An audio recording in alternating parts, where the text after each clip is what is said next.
Sometimes life feels heavy, and you can't even explain why. If you've been feeling tired, hopeless, or like nothing brings you joy anymore, it might not just be stress. It could be depression. And today we're going to talk about what it really is, why it happens, and how you can take the first steps toward feeling better. Depression isn't just feeling sad for a few hours or being in a bad mood for a day. It's a real mental health condition that can happen to anyone, men, women, young, old, rich, poor. It doesn't discriminate. Depression is when someone feels low or loses interest in the things they used to enjoy, and this feeling stays for a long time. It's not like the ups and downs we all experience in life.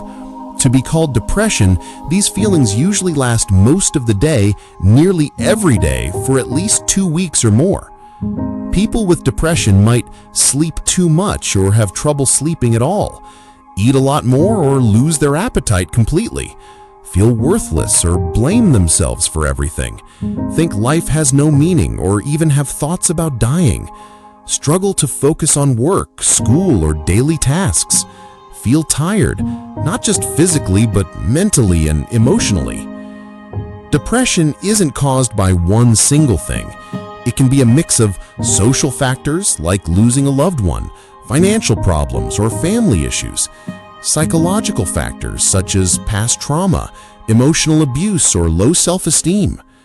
Even people who seem to have it all can face depression because it's often invisible from the outside.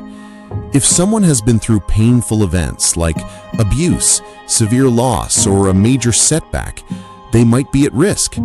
Even problems at school, work, or relationships can build up and lead to depression. The good news? Yes. Studies show that prevention programs like stress management, building social connections, and teaching emotional skills can reduce the risk of depression. And if depression has already started, early help makes a huge difference. There are two main ways to treat depression: psychological treatments, talking to a therapist, learning coping skills, and working through problems; medications, prescribed by a doctor to balance brain chemistry. But here's the challenge. In many countries, especially low and middle income ones, these treatments aren't available to everyone. In fact, more than 75% of people with mental health problems in these areas get no treatment at all. If you or someone you know is feeling hopeless, tired, and disconnected from life, it's not a weakness, and you're not alone. Depression is a real medical condition, and help is out there. Talking to a friend, reaching out to a helpline, or visiting a doctor could be the first step toward healing. Your mental health matters as much as your physical health. Don't wait for things to get worse. If you found this video helpful, share it with someone who might need to hear this today. And remember, there's always hope.